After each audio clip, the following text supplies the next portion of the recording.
like they brought the Scion up, they found the fight, and now they're just zoning Vitality away from the tower. Jizuke is trying to split push, but remember, he doesn't have teleport, and against a Baron empowered team, you can't afford to split push because they're going to break into your base faster than you will. Jizuke with the wave, we're going to get the picture-in-picture, we're going to watch the race here. Jizuke going to try to break one inhibitor, but Rogue, if they can pull the trigger on a fight, could just look to end the game.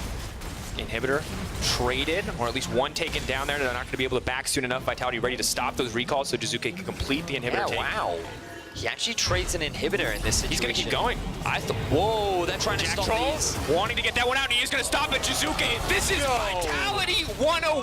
Desperation coming in. Double TPs are coming in. Rogue are trying to respond, but it might be too little too late. It's a desperation move for Vitality, but it's going to pay off. Vitality taking down Rogue. Heartbreaking for Rogue as they get backdoored by Vitality. They weren't expecting it, we weren't expecting it. We were on the cusp of a Rogue win. Vitality up to the tempo. They tried to match that play, they tried to shift things up and teleport into that Baron. It turned against them.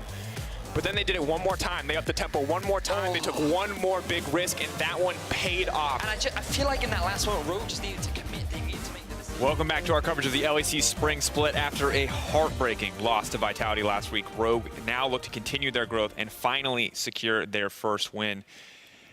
What a brutal way to lose the game. So close to finding their first win against a top team, against a team we have praised so much, but Rogue could not get it over the finish line. I mean, everyone was shouting, screaming. That game just crescendoed in a way that no one thought it was going to be. It felt like everything was behind Rogue. That Kick has finally stepped up. We've highlighted him time and time again. Prophet was having a great game. Like, everything was going right, and it was just a tearjerker. It was snatched away from them. I was so tilted for Rogue after that. I mean, it was heartbreaking, but I think that there is some silver lining to this Rogue cloud right now, and one of those silver linings is Kikis. And you mentioned him, and you brought him up already, but this is a guy who had a fantastic performance. If we look back in this game, you have to remember that he got smashed in the early game, but despite that, he took the risks necessary to force these plays to get his team back in the game. High impact play, and you know, when you give him a champion like Gragas, we can show what Kikis does, why he was able to be such a huge boom for Vitality when he helped carry them to Worlds, and tried to get his revenge on Vitality in this game, tried to pair up with this team, and that's one of the good things that you can take. You know, Rogue aren't taking a step back. They are constantly stepping forward. They are constantly trying to be aggressive,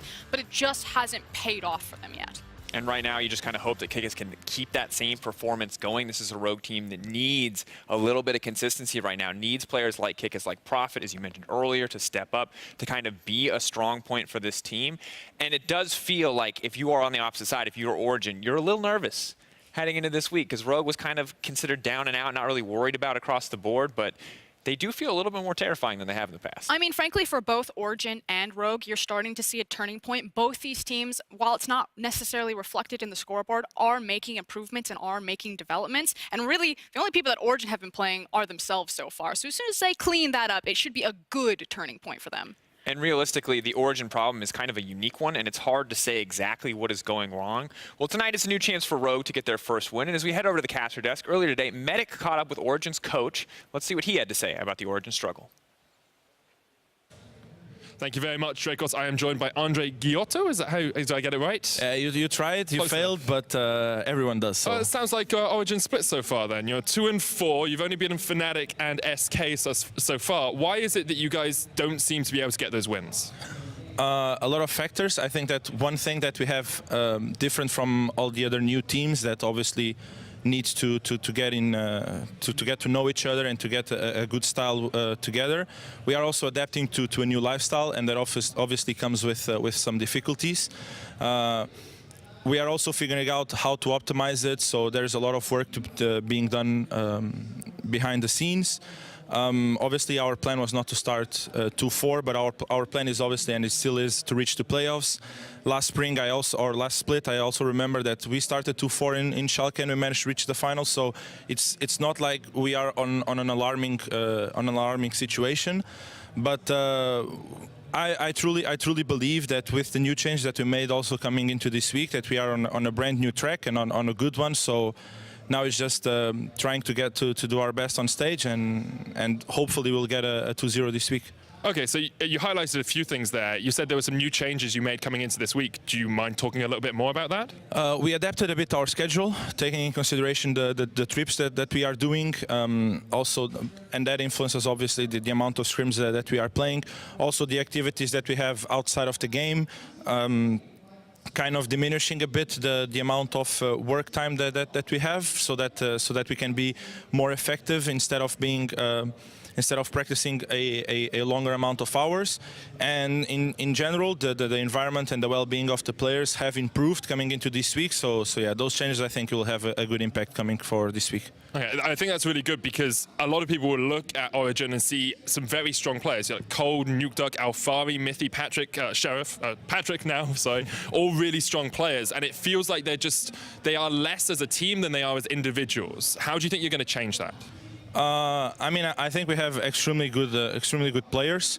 I also think that all these players had a weird spot last year, at least on one of the splits. I do believe that none of these players made playoffs 2 times last year. So it is about managing to get the best out of them. And since most of them had a really important role on the team that they were before, trying to get those roles together and finding a good balance so that everyone can work together. We are going onto that phase. It obviously takes a bit of time because someone has to give up some roles, someone has to take some other roles, but everyone is super committed to it and every player is super talented. So with time, once again, I truly believe that will reach the state that the fans expect us to be. Okay, final question. Today you play up against Rogue, who are 0-6. Coming up to the halfway point in the split, it feels very much like this is a must-win game for Origin. Would you agree with that? I don't think that just because it's Rogue is a must-win. I think that must-wins will arrive when we are 2 weeks before the split ends, because those are the wins that define if we reach our goal or not to get to playoffs. It's obviously an important win to get, because that would kind of confirm that the changes that we made are taking us into a good direction. But it's just a win. Just because it's Rogue, it doesn't change anything. The same way that tomorrow is Schalke, and tomorrow's game has the same amount of importance as... I do not think I've ever seen a more handsome interviewer. Yeah, I mean, I don't think it's ever happened. It's fascinating we can do with technology nowadays. It is. I've teleported. Yeah, I'm Medic Chamberlain, joined by the Harry Kane to my Jamie Vardy. It's Daniel Foxtrot Wyatt. I mean, Jamie Vardy's a bit off his rocker, so you can be. I'm definitely. I've got my cans of energy drink ready as well for the game. But we are getting into game. It's Origin versus Rogue. It's going to be a good one. I'm excited, very excited to be joined by my UK brethren as well on the desk. That's the best of both worlds. Well, there's one world, and it's the best one. UK world. So I am a little bit excited to be here with you as well. Only a little bit. Well, yeah. Okay, I'll take it. I'll take what I can get. You're big enough man as it is. Your ego can stay small. Okay. That's fine. But these two teams, Origin and Rogue, on the surface, you're thinking, okay, a little bit disappointing, not had the starts that they wanted. But honestly, both these teams, for me, I would find them as a team that is lesser than the sum of their parts. I'd agree. I think individually, both these teams have a decent amount of talent on them. And I think it's surprising that either one of these are doing as poorly. I think the expectations were high. I'll put it that way. I totally agree. Both these teams. I totally agree, especially for Origin, right? A lot of people are looking at Origin, it's like coming back into the league, you know, headed by Deficio and Expeke. These were the prodigal sons returning to their rightful place at the top of the podium. And now they're trying to claw their way onto a fight for the podium. Like, they need to get into playoffs. Well, you saw that the interview by that extremely handsome interviewer, as you previously mentioned. A lot of the theme of the conversation was playoffs, because that is the expectation that's been set for Origin. And as far as Rogue goes, no one wants to be the team that can't win an LEC, so they're looking to pick up their first win of the split as well. Exactly. We'll see whether or not today is the day. Have to wait and see. Origin on the blue side, Rogue on the red. Nocturne and Ezreal bans coming out from Origin. Cassiopeia and Akali from Rogue. Aatrox banned. Still things like the got left open. Finally, someone's banning Aatrox. I thought I was going crazy thinking that this was a power pick in the current meta. It slipped through both drafts, not banned, not picked. So, yeah, okay, we're seeing Urgot is still being open here. Wouldn't be surprised to see that being the first pick. There it is, as Alfari hovers it. It's one of the more versatile champions in the game. Obviously, flexing is really important right now in the current meta, in the current draft. And yeah, Urgot, as far as it goes, is the most well-rounded and easiest and safe one to pick line. Yeah, the flexibility to take it on Alpha or even on Nukeduck. Hasn't played it yet this split, but Nukeduck has such a wide champion pool that you have to expect he'd be able to do it. And immediately, Okay. Silas is going to get locked in here for Rogue. So they're saying, okay, he's being released. He's got a pretty strong kit. We'll chuck him out there, see what sticks. We'll see. They must not seen the first game of the day if they still think that Silas is a Yeah, good but they champion. know that you don't take arcane comment on Silas tops. So. Well, you know, I feel like, yeah, that was a suboptimal game, we'll put it that way.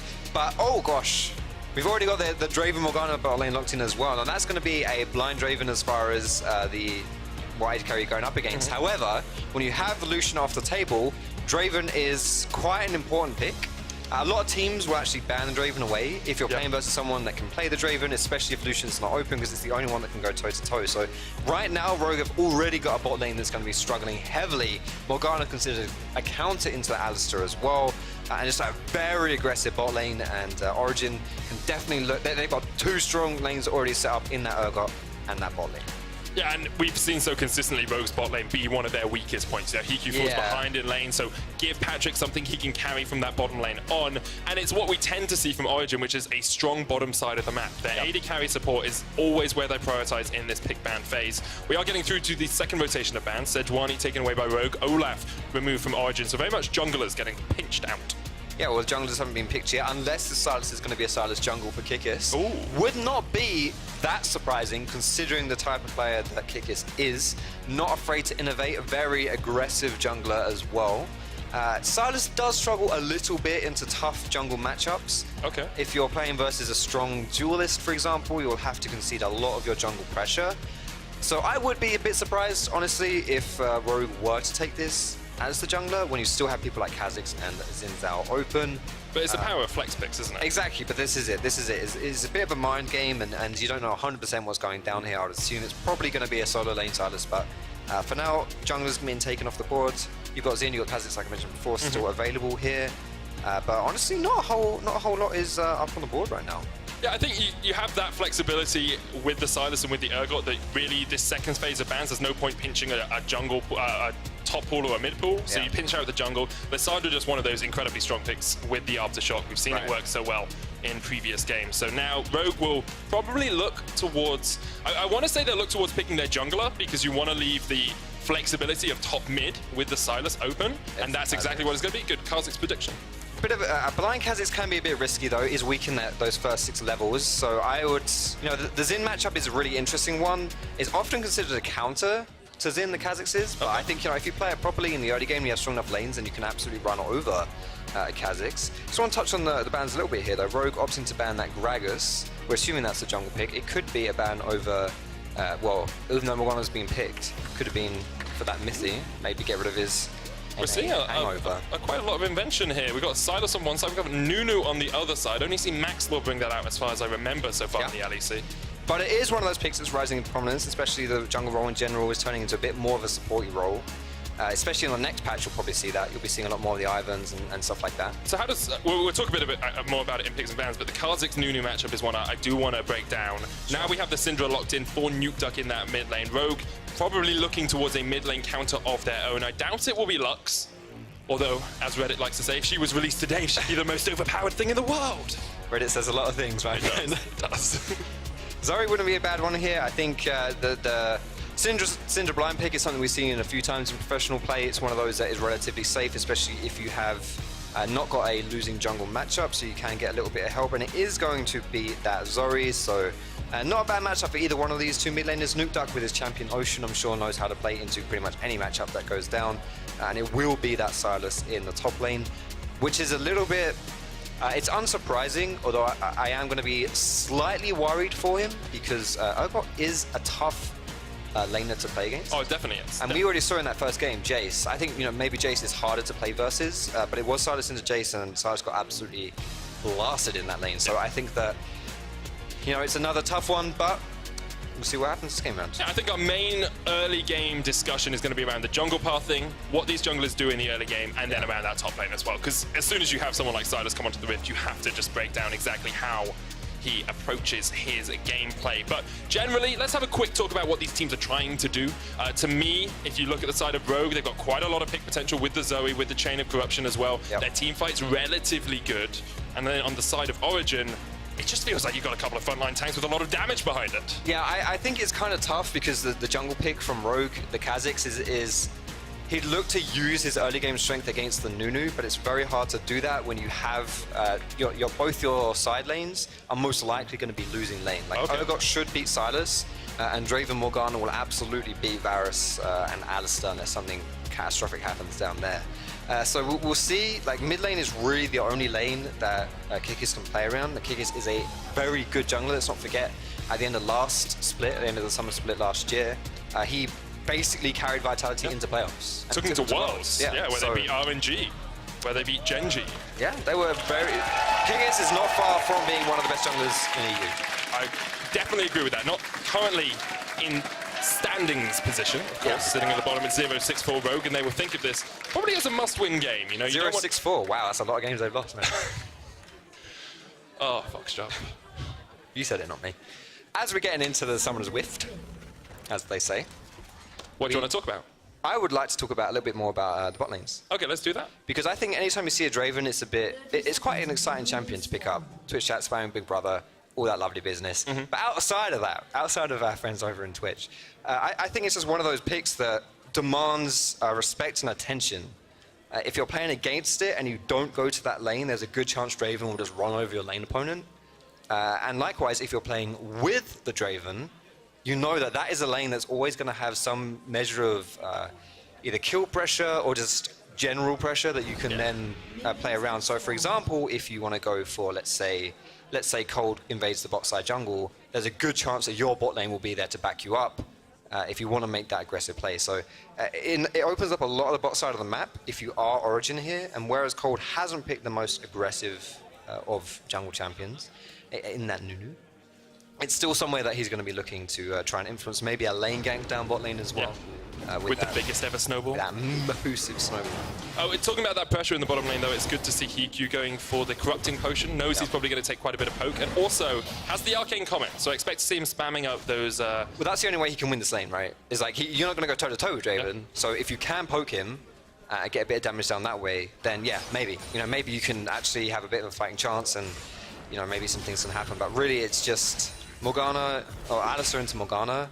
Blind picking this Alistar is very risky when, man, I'm just not looking forward to seeing what's going to happen to Hikyu and Wadid in this lane phase. If they come out of this lane phase relatively equal, then that's fine. That we have. If they come out of this lane phase relatively equal, I think we're in a different dimension. Okay, well, Hikyu has consistently struggled in the laning phase. I think he averages about 15 to 20 farm behind, negative 20.7 CSD at 15, and he's playing into a bad matchup. Like that would be.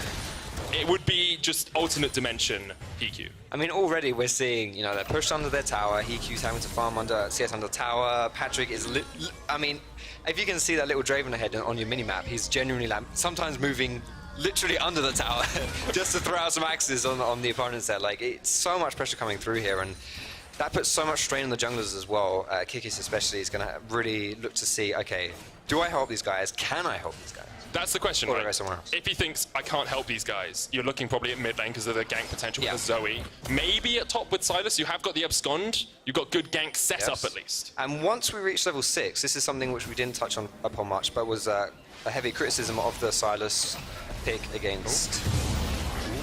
Kikis might secures the big Razor Beak there. Cold was coming in with the biggest ever snowball. I mean, those mini chickens still get you about 60 gold. There's a lot of them. So that is a decent takeaway from Cold. As we were mentioning with the ultimate from Sylas here, is he can steal a lot of good ultis on the side of Origin. Mostly in Mythy. Holy no, it's almost dead. I mean, Ignite ticking, yeah, and that's it's under disgusting. tower, what do you do what can you against do? it? Like, I mean, if you're Kikis and you say to your team, just play safer, Wadid then says, buddy, look where I am. See, this is the thing, right? You're the jungler in solo queue, and I'm the support in solo queue. And I'm the guy that goes 0-4 under tower, and like everyone spam pings me, question mark, question mark, question mark. It's like, what are you doing, mate? What are you doing? It's like, well, I'm playing Alistar into a Morgana and a Draven, so I'm not really expected to do anything here. No, but as they say, better jungler wins, so it's still my fault. But this is it, is where you know, that's flash gun right there. So if you want to dive this bot lane before we get level 6, Nunu will be kind of tanky, and in order to execute dives, you want someone who can tank the tower. You don't want to dive to the tower, obviously, and towers are pretty scary early on. So if you do want to roam down there, maybe Nukdog gets down there, maybe, you know, Cold as well when he gets tanky. If he gets that Balmy Cinder or something like that, he's going to get a shield when he casts his ult as well. You know, there are lots of scenarios where you can set up a bot side dive for Origin here. I mean, already Rogue is just bleeding pressure in that side of the map, and it really comes down to, you know, man, I don't know. It's really tough for that bot lane. It's great for Origin. They're in a very strong position. Yes, not a huge CS differential in that bottom lane, but they will be able to gain that back. You can see mid lane, there's actually about 10 to 15 CS fluctuating there as well, as Nukdog just continually pushes Senkux back. Senkux doesn't really have the clear that he would like early doors on the Zoe. I think what's quite maybe surprising for me as someone, I played a butt ton of Silas, but I play him jungle. Okay. It's really fun. And I did say that this might be a hard matchup for Silas, playing against that Urgot. We've already seen it struggle immensely versus a Jace. But Prophet has consistently had the push in his top side, and you know the CS is relatively even equal. enough, yeah. We'll say it's pretty much equal. But when you're able to get that push in, you know Silas does have AoE on his Q, which hits twice. He has AoE on his passive, which goes off all of your abilities. Like you do have very good wave clear. Like you are good at doing that. And so if he's able to push consistently, then he is in a good spot to, you know, for Kikis to then go to the top side of the map. And if you can steal Alfari's ult as well, one of my favorite ults in the game to steal is that Urgot ulti. Oh, it must be fun using it on an Urgot. Yeah, as well. legit. It's You like, fire it out at someone. I mean, they get down to like 20% health and they just die. You know, it's really fun. yeah, because he's looking for that top lane gank, about a level behind Cold because of the inability of him to actually get in and counter jungle. Cold's doing a pretty good job counter jungling himself. I wanted to talk about Prophet having the Grasp of the Undying. We talked about the possibility of an aftershock, but Grasp, we see this quite often as well on Silas's, just keeps you topped up, keeps you healthy, especially in a lane where you know you're going to take some poke because the Urgot, with his shotgun knees, will always poke you out just a little bit. Definitely in that, you know, Grasp and Undying gives you a little bit extra there. It's very nice on melee champions anyway to just help them with that whole lane situation. Interesting, you pointed out the primary keystone here. I want to talk a bit about his secondary runes where he's gone for inspiration. Having this stopwatch, I feel like the secondary rune is pretty situational on Silas, but having stopwatch is really good because if you want to steal the Morgana ulti, you've got Zonius to do that now with. So being able to steal Morgana ult and have that stopwatch later on for those kind of mid-game team fights is actually really, it makes really a huge amount of sense, yeah. And the ability to get in with the abscond abduct as well, the E. You dash forward and then you can chuck your chains out and jump into that back line. Absolutely. Definitely work out for them. So across the board, a relatively slow early game, but Origin are sticking to their game plan. We talked about how they want a pushing bot. They've got a pushing mid as well with the Syndra into Zoe matchup, and because of that, Cold can look for these invades. I mean, it's literally exactly what I said. If Cold wants to invade the blue buff, his bot lane is going to be able to help him. It's as if you're a jungle main It's almost and as an if analyst. I know what I'm talking about. Good Let's stuff, not go that far, though. Nah, That's a bit extreme. I think as soon as you said that, people knew it. We were being sarcastic. Yeah, so. just chatting rubbish, really. But hey, that's what I'm here to do. So, welcome aboard. Welcome to the club. Okay, so what's the next game plan here, right? Origin have the pressure in the bottom lane. They've got about 15, 16 CS lead, but they haven't got that kill yet. And now we're starting to see HeQ when we did get up towards that level 6 mark where they can be a little bit more aggressive. Patrick stepping forward, Mithy looking for the binding, will connect. Patrick sees one more spell immune, whirling death, HeQ flashes it. And I thought for a moment that Patrick had secured the kill, but couldn't quite get it. But it's the same thing, you know. Yes, they don't get the kill, so they don't get the cash in, but HeQ now has to go back with a whole winning wave under his tower, and might even lose the next one as well. And it's just like, you know, if Origin can keep doing this thing, this is Cold's dream right here. Right? He's not even having to directly influence this lane at all.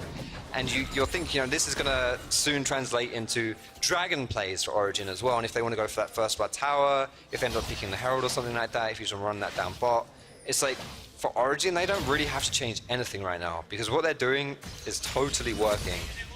This is what we've seen them do in the past as well. They tend to like the slower, methodical early game with winning lanes, and then they get caught out. Someone will just get caught and die. They'll give up an objective, and then that's where we start to see Origin sort of bleed out and lose the game. So Rogue do still have these opportunities. They're only like 200 gold behind. Like the game is nowhere near over. The question is, can they stop Origin from making that next play? Right, and this is going to be undeniably the hardest part of the game for Rogue. So if you are a little bit behind early on, I mean, we're talking almost as if Rogue is down and out. Yeah. Absolutely not. And this is the part where they're meant to be struggling. So as far as they're concerned, it's whatever, you know? Like, It's they're whatever. not too bad about it. They're not too upset about this. Blue buff resets as well. We can see Kikis. Cold plays towards the bottom side of the map. Kikis Yeah. plays towards the top side of the map. Silas pushing in the Urgot. Maybe not exactly what we expected. We thought maybe a bit harder lane for the Silas, but Yeah. Prophet's doing a very good job, and Senkix can help Kikis secure this blue. And although they're behind in terms of CS, as we said, gold pretty even. A couple of turret platings falling. Patrick and Mithy will get another one down here towards the bottom side. So that is a bit more gold in the Draven pocket, but if he dies before he can cash in, Yeah. you lose out on a lot of what this early pressure is meant to gain. Yeah, exactly. This is why I think the longer this game goes on, the more Origin's going to want to set up a play in that bot side. Don't forget as well, there's no heal in bot lane either. So their ability to survive is quite limited. We did see that as a level 1 play in the previous game, Splice into SK. I believe that was the first game, maybe it was the second game, can't remember. Second game. Yeah, but one of the It was games... good, Dan. You're right, you're right. Okay, cool. I'm not... Sorry. Yeah. Believe in yourself, Foxtrot. Every point that I built up to me saying I know what I'm talking about, just lost it all. No, I still believe in you. Well, that's very kind of you. That makes one of us. I think the crowd still believes in you as well. Does the crowd believe in me? Generous. I mean, we kind of baited them into it. If they hadn't said anything, If you'd said, you'd have does a the- lot of like angry looks over you in a See, second. the crowd thinks you're silly, don't they? Oh no, see, nowhere near as much. Nowhere it's near not as bad, much. though. They love me here in Berlin.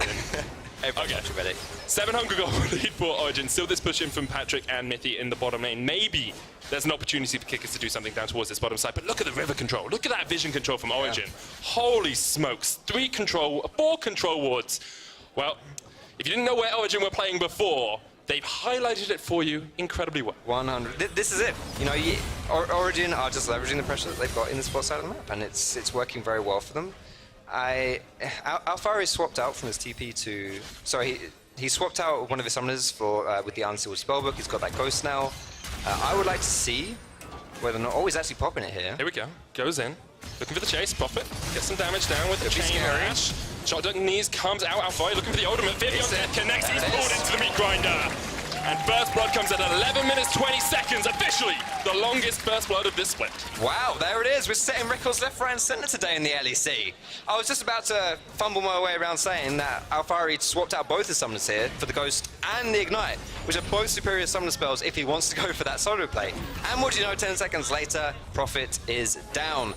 Prophet has had the pressure in the same way. He's been pushing and playing Alfari under his tower. Alfari has not lost any minions there. Dix going in was spotted out by the sweeper, the Oracle's alteration there from Cold.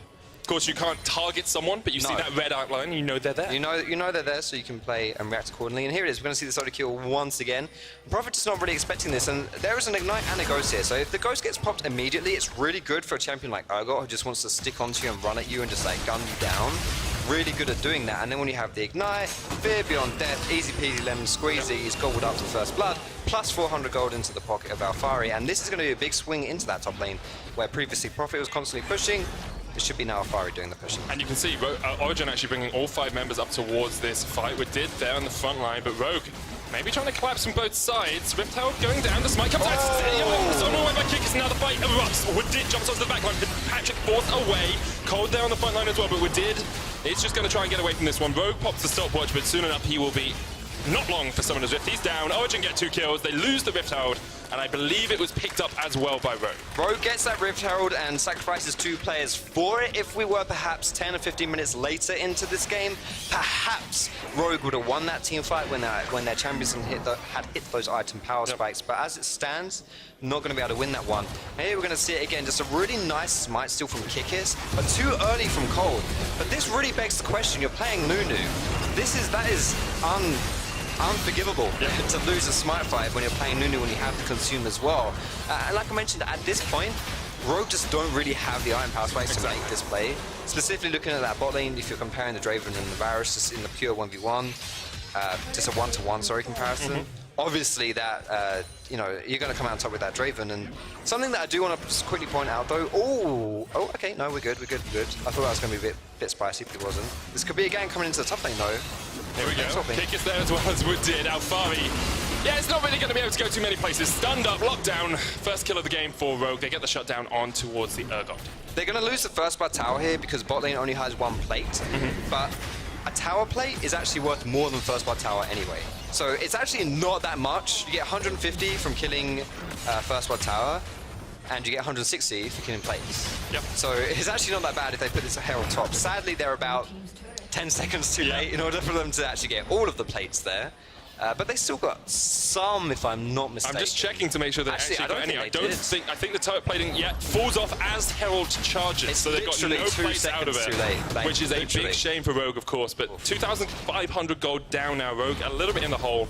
Yeah. Interesting, important to note as well. Patrick cashed in. He got about 700 gold or so on that Draven now, so he's in a very strong position with the Bloodthirster, with the second BF sword as well. And you have to think Origen played the early game almost exactly like they wanted to. They opened up the map by taking out the bottom lane tower, and now they can just start moving around the rift. It looks like Nuke Duck is going to be in this bottom side, Alfari in the top, and the other 3 members of Origen will just play around mid. And Rogue haven't really been able to do much of anything in this game. I think, honestly, you can copy-paste that statement into A lot of games, a lot of the games that they've played. But right now, I'm really just looking to see Senkuk specifically, see what he's able to do, because he's picked that Zoe. He's been doing fine in the 1v1. I mean, he's a little bit of CS down, but he's had some pressure with that invade into the enemy blue buff. Like, he's been able to do a few things. But really for Zoe, you're looking to get those sleepy bubble troubles. It might be a situation like in the previous game when you had Humanoid playing LeBlanc, who was able to get those pokes down and then set up for these mid-game team fights. I think as it goes right now, Rogue are really playing towards that playstyle, which is also, you know, I guess it's point after, because Kikis is going to take it. Smite. That's how you secure a blue buff. Steals it away. It's better than Alfari's attack, at least. Well, he could have switched to Smite on the summer server. We have seen that quite a few times. Wouldn't be the first time. But just quickly to finish off my point, if we're looking at the itemization of Hiku as well, he's going for the lethality build, which for Varus means that he's way more interested in poking than doing that sustained damage, and he's also maxing his Q. So again, all poke coming through here. Senkuk as well, obviously being Zoe, disgusting champion, is also going to be poking people out. Yeah. So that's really what Rogue are looking for, and you know, it doesn't matter if you're not very good in team fights. If you can chunk someone down like 20% health before the team fight starts, hey, you're sorted. It's what we said in Picks and Bans. Their composition is poke, poke, poke, pick someone off, steal the Urgot ult, and then just spam that out at people as well. That's very true. It can work, but Origen have shown us after they get over their sort of mid-game dying woes, where they die too much in the early mid-game, they're actually a relatively good team fighting team. They're relatively good at forcing the opponents into bad positions. You can see once again they've advanced their vision line up into the Rogue blue side jungle, and then they come over here and clear out this vision as well. And it actually makes it really hard for Rogue to poke, because if you can't see your opponents, how are you meant to poke them down? And the thing is as well, it's not only can you not see your opponents. No, you cannot see your opponents. Yeah, whatever. Okay. Not only can you not see your opponents. That's a bit better. It's almost like I'm English. But they can see you, because they've put vision down. At some point, they will put vision down deeper into the enemy jungle, and then suddenly when you walk into your jungle and you look for those opportunities to poke, you're going to be revealed, and then that's when you start getting quite out of position, and when it's a lot harder for you to do those things. And is this a dead Nuke Duck? With the ignite, he would have got it! Oh, Poro jumps forward for the ignite. Zoe is a disgusting champion, I think, were your words, Fox Drop, and I think Senkuk's it's just... yeah. What? Whatever. Don't get me started. I'm not talking about that. Okay, we won't talk about Zoe this game. We've had enough Zoe, vile Zoe discussions in the past on the LEC. Silas still a little bit behind in the top lane, about 30 farm down or so. Alfari actually having a good game, one of the few he's had this split. Usually has actually struggled quite a bit. Whirling Death comes out, we're going to follow it. I think something we don't notice often enough is how good the observers actually are at the LEC. Like, the ability to do things like that. Are we going to get a replay of the Whirling Death? Okay, no, the kill. The kill is more important, I'll admit that. Well, so this is where Senkuk picks up a flash to land a Sleepy Bubble Trouble, and then picks up an Ignite. And then just does Zoe things. Yeah, that's Zoe stuff. That's Zoe stuff. Just the Zoe stuff, really. I think it's a kill in League of Legends, and we're going to move on. I'm just going to jump in here, straight onto Silas. Got the route across the wall on that ward, and Patrick can just get the chase out. Profit pops out the Whirling Death, but only spells his own demise. Patrick with his second kill of the game, and that Draven is looking mighty strong. Silas hasn't really been able to get rolling just yet, and we'll have to see what he can do in the team fights, because right now it's not happening, but in the mid lane... Senkuk's tanking up the tower, Mithy here as well. Cold just going to fight against Seconds for the moment. We did trying to distract. Kicka's on his way, but here comes Patrick. Kicka's jumped straight onto him. The Syndra's coming down from the top side of the fight, but already Mithy so low.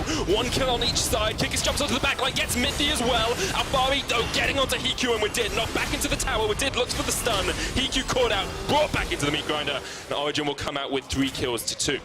This Urgot was a first pick, remember, as well. This is what happens in the meta right now, where you're picking your poison and you're saying, okay, which OP do we want to play against? In this game, it's the Urgot. It was the very first pick of the game, which means that Rogue had all the tools to deal with him if they wanted to, and he's still able to do this. So credit to Alfari and the balanced team. Definitely. For that. I think we'll just give the credit to Alfari, because anyone can pick Urgot. Anyone can pick Urgot. Let's have another look at this fight up towards the top side, because what Prophet doesn't realize is he's standing on a ward. He is standing on a ward, and you know he's very squishy. Unlike a lot of top laners that you're seeing in the meta, you know, like the Scions or the Urgots, that is a very squishy Silas. He's going to be building mostly AP, so you know you are pretty vulnerable. And then if we rotate into the mid lane as well, something that Senko almost gets away with here is he uses portal jump to drop the tower aggro, which means that he almost gets away from this one. Sadly, it's not to be.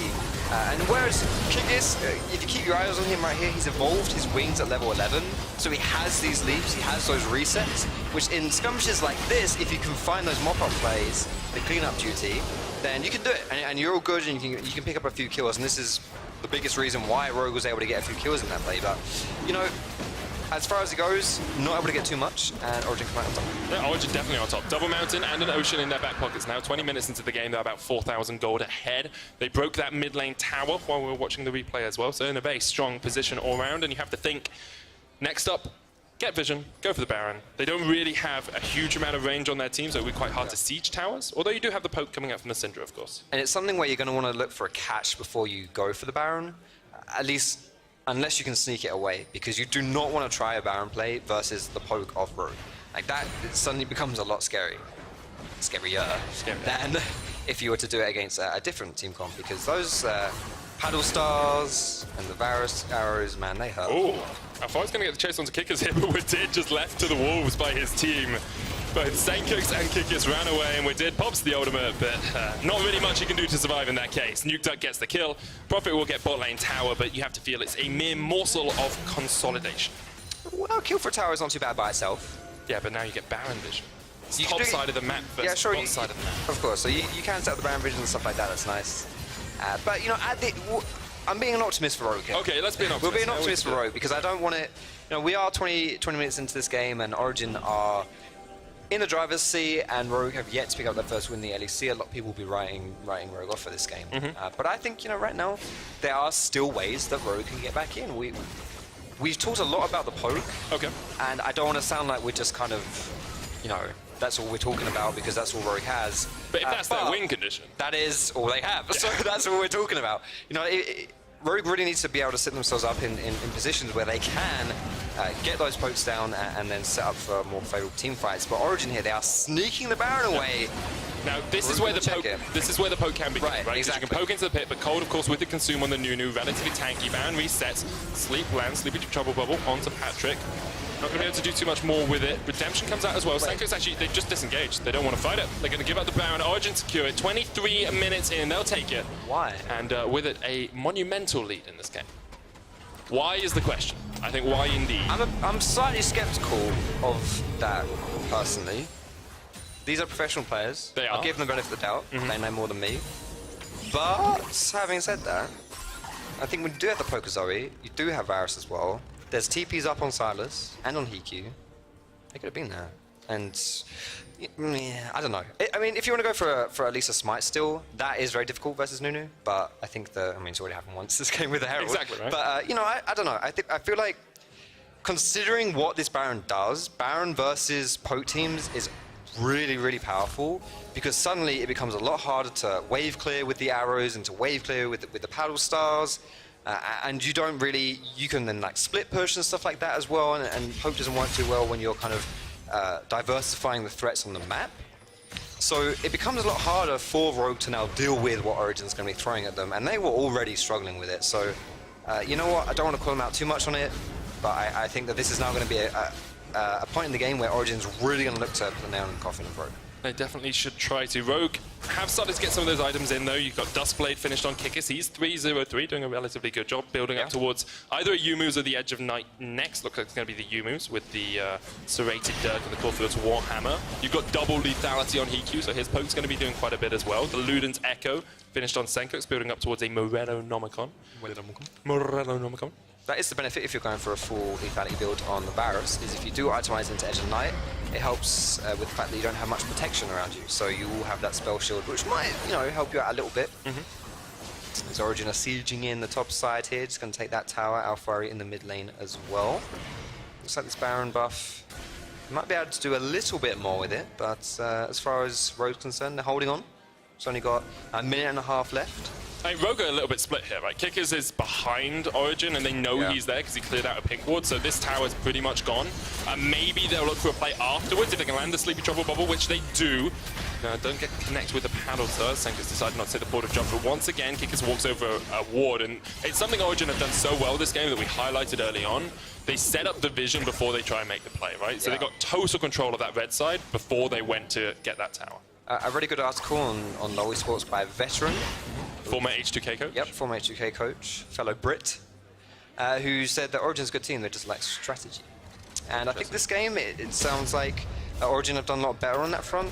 I think Rogue maybe, it's tough to not say these things about the 0-16, but perhaps Rogue have given it to them a tad easy. Yeah, but you have to play to your opponents. Exactly, and I think Origin, this game has looked like very controlled, and I think that is something that Origin has been lacking.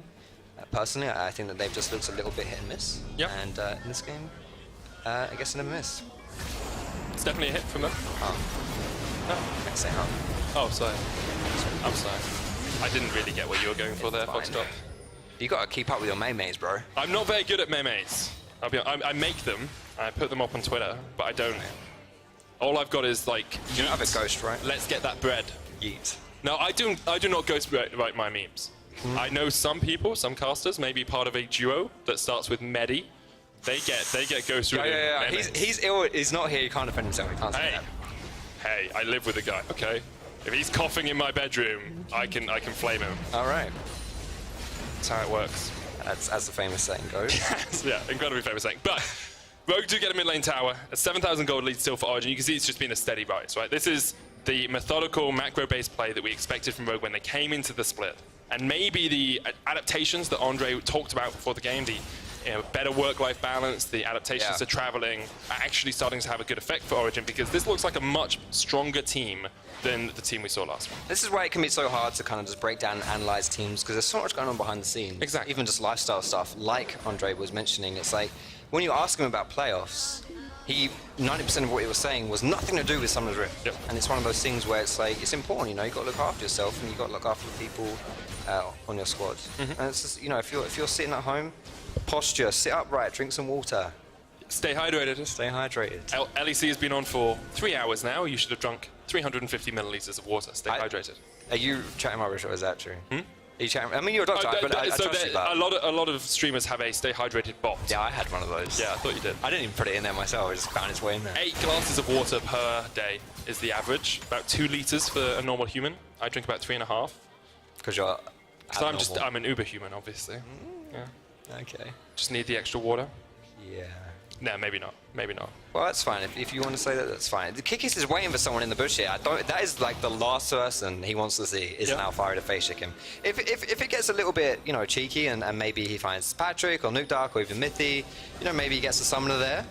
And to be honest, when you're in a game like this, Kikis is a good jungler. We were talking about before, top 3 last split, arguably. And, he's using his pick. He's trying to leverage that pick that he's got to try and just make something happen. Yeah, but no one's coming to answer it, right? They're all just bounding down mid. Origin's like, okay, we've had enough of this. Baron's up in 20 seconds. We can try and break an inhibitor even before that, because we know Kikis is down towards the bottom side, as is Prophet. Wanted to get the Demolish proc off on that tower. Couldn't quite get it, but now they'll go back. They'll reset the vision around this Baron. You can see the pings coming out on it already. Yeah, and this is it. This is. It was hard enough for Rogue to do with this the first time, and if this goes down for a second time here, when Origin... Kikis is dead, so No real chance of a smite steal anymore. That's going to close the book on the Baron story right there. That's it. You know, like Kikis has to look for these kind of things because he knows his team isn't going to win unless he does that, or perhaps that's the desperation that he's feeling. You know, and he wants to take the you know, just like the proactivity and that the onus that he's putting on himself to carry the team. And I think, you know, in this situation, obviously, you know, that's the downside, right, when you do those kind of things. But hey, Origin with the Baron, looking scary. Yeah, really interesting rotation here from Rogue. They all went down towards where the Dragon would be, maybe looking for a catch, but it just means that they have to teleport back to stop Origin pushing in their base with the Baron buff. So that's the inhibitor tower down in the mid. This is going to be top follow shortly after. Origin will get that inhib. They'll look for their second as well, and 29 minutes into the game, very much closing out this matchup, you have to feel.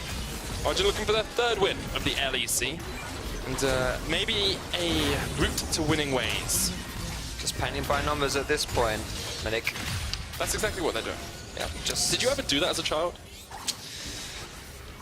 I never really had a paint by numbers kit. I don't think I did. Maybe I did. You got little pots of paint with it, I think. Just yell and ask him. Thumbs up. Did I used to do that as a kid? Yes or no? Thumbs down. Thumbs down. Thumbs down in the audience. This is why we bring him here, obviously, for these moments. Very vitally important to the broadcast. Yeah, learning more about Foxtrot is my passion. Is it? What is graphic design like? That's Trevor's passion. That's quick shot. Yeah. Yeah, he's good at that. In a terrible way. Yeah, good is not the word I choose, but okay. So Rogue, they got a little bit of vision around this Mounted Dragon. It's since been cleared out. There's about 30 seconds on it. Maybe they can find a fight. Maybe we can see, you know, Silas do something in this game, because he's got 3 items now. You've got 2.5 items on Zoe as well. And this is a nice core build as well for the Silas specifically, because he's getting a chunk of health from the Proto Belt plus the Morellos. Oh, kickers! Wow, he got caught out. He's Pops trying the it ultimate, again. Flashed away, and yeah, that's a thumbs down play. That is a thumbs down. It's the same thing. He's just trying to do it. He's just. He's looking to find the straggler, to find the lazy player who's not respecting him, who's kind of gone a little bit asleep, just like Afari has there, and, you know, it's just out of position. But he's not finding it, so he's just finding death. With the jumps onto Nuketook on the back line, Prophet and Alpha trading blows, trading ultimates as well. Cole's chasing seconds up towards the top side of the map, but now EQ forced down, lands the piercing arrow, but the next lands straight in his skull. He's done. Prophet chased off by Mithy as well. The ignite into Soul Shackle should be enough. And already Origin are looking at the Nexus Towers. Easy enough secure for them. 31 minutes in, they did it by the numbers, but it's definitely a thumbs up game for Origin. They will take their third win of the LEC and go back to winning ways. Good stuff all around from Origin, of course, to be able to take down the Nexus. They'll dive the fountain for just a moment longer to make me keep talking. And there it goes. Origin 3 and 4 in the LEC. Slow, patient, very intelligent game from Origin there. Not overstepping their mark in any way, taking it to Rogue. And really it looked like they were in control for most of that game. And, you know, Origin high expectations for this squad. Haven't quite been able to deliver, sitting at 2 and 4 prior to this game. And as you mentioned, this might kickstart them back into the winning ways. That's the hope, right? The reason I say that is not because they beat Rogue. It's because of the way they beat Rogue, right? It was a lot more methodical. They played to their win conditions in the early game. They didn't die a ton, which is what they usually do. And then they just painted it by the numbers. They took us on an artistic journey across Summoner's Rift. Yeah, they Bob Rossed it. That's what they did. They did, definitely Bob Ross it. I'd say it wasn't particularly a masterpiece. Yeah, but there were some happy little clouds. There were definitely some happy little clouds. Doing that thing where you flick your wrist and suddenly there's a stone. I don't know how you do that, it's magic right there. But, you know, for Origin, this is one of those seasons where you've got to find some momentum. Momentum is huge. It's really understated about how this can influence things and the mental aspect of the game. And if just looking at the Origin players coming through to the handshake line here, Cold and Nuke Dark, they're smiling, they're joking around, and it's like, it's important. You've got to have a positive mental. You've got to, you're just like, you've got to, even Barney's smiling on the backside there, what a legend. You know, before you can achieve, you need to believe you can achieve. And it's hard to do that when you're getting put in the dumpster by teams in the LEC. You can definitely do miracles when you believe. And Origin, not miraculous for them to make playoffs. Of course, if they want to look at top 4, top 3, then I think even more change needs to occur for them. But that doesn't seem to be the goal of the organization. When I talked to Andre, when we talked to Deficio in the past, it's been playoffs in first place. If we make playoffs, we're happy. That's where we want to be. Well, I think not everyone can be a Schalke where you whip together almost an entirely new roster and suddenly you're one of the best teams in the league.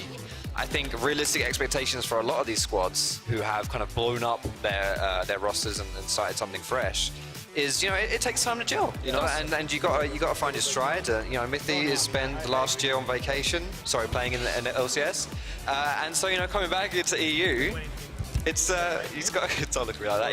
He's got whatever. Take it away. You're right. I'm not allowed to say things like that. Oh, well, I can. You can. Because I'm not here all the time, so I get away with it. That is true. We're going to have a look at some highlights from Origen's win. A strong win it was, of course. Rogue sitting at 0-7 won't be the happiest of campers, but they were probably happy about this play. Good smite secure from Kickers. Yeah, and to be honest, early on into the game, Rogue didn't look too shabby at all. A bit sad whenever you're losing a smite fight as a Nunu, but this, two players going down for Rogue, but getting that Rift held wasn't too bad. Sadly, though, I don't know whether we'll see the Rift Herald play later on. We probably won't, because it was a bit of a low light and a highlight. Yeah. But it's like 2 seconds too late. They would have got like 500 gold for that. Like, it's almost like getting 2 kills. And this is the point where we're talking about vision, right? You have no vision in your own jungle. You have to face check into a Syndra, which is never easy. Yeah, and it's just, Kickers did a lot of that where he was trying.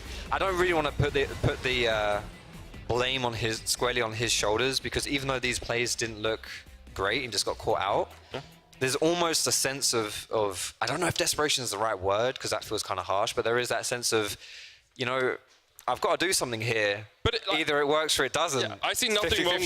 I see nothing wrong with saying desperation, because we've all had those solo queue games where you're like, okay, we're 0-5, we have to do something, otherwise we just lose the game. You have to make a play, and something like 10 times out of 11 it doesn't work, and then that one time it actually works and you win the game for your team. Yeah, I mean, if he just sat in his Arsenal game, then he would have lost anyway. So. Exactly. If you saw a performance that stood out, be sure to give us your key player of the game at LOL Esports on Twitter. Alfari, Nukeduck, and Patrick are your options. I really think Alfari stood up. Like, he had a very good early performance into Silas, which is a strange matchup one, but he hasn't practiced too much probably as well. So you have to think he did. He did get that solo kill, and I think they put a lot of eggs in his basket, and he rewarded his team for it. He definitely did. Well, for more on Origen's win, let's check in with Quickshot and their support.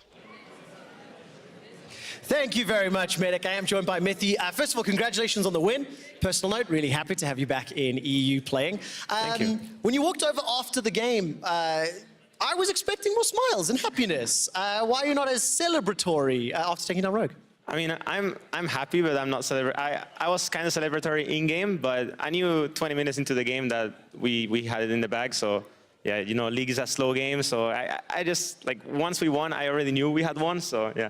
Oh, fair enough. Okay, fair enough. Let's talk a little bit about, the season overall. There's been some ups and downs. I think one of the things that I'm personally very interested in is that Origen have tried very different team comps more frequently than many other teams. Is this something just for stage practice, or is this because you guys have such big, champion pools and you're trying different strategies?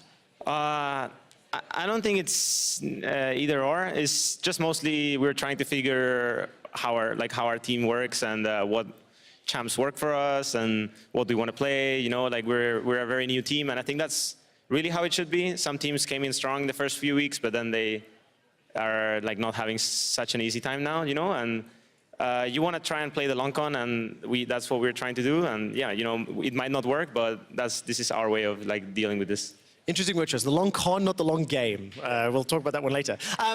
Let's talk a little bit about Patrick. The last time you joined the big stage, you made an AD carry change his name, and he went on to be one of the most famous AD carries on the planet. How are you helping Patrick now, settling in on stage and developing as the youngest member of the roster? I just do what I normally do with, regardless of who I'm playing with. It's really up to him to improve, not really up to me. And he's a great player, so he's just gonna get better and better. Right now, the most important thing for him is to get smarter about the game, because he already has really fucking good mechanics. So yeah. Yeah, no, I mean, fair play, right? So the potential's there, it's the consistency. Yeah. Look, congratulations on the win. We've been talking a lot about Origen, obviously, so I'm looking forward to see how you end the split. Before we go to the ad break, one question. XL are taking on Fnatic in the next game. Both teams looking for a win. XL arguably looking better than Fnatic. Who's going to win the game, and how will they win it? Well, I don't really care who wins, but I'm rooting for my boy Expect, so yeah. That's pretty much it. Expect is going to win. Well, there we go. Crowd cheers here for XL. Mithy, congratulations. Thank you so much for chatting to me. I believe we actually have Expect's Baron Steal as we go to break. When we come back, XL take on Fnatic. Thank you very much, dude.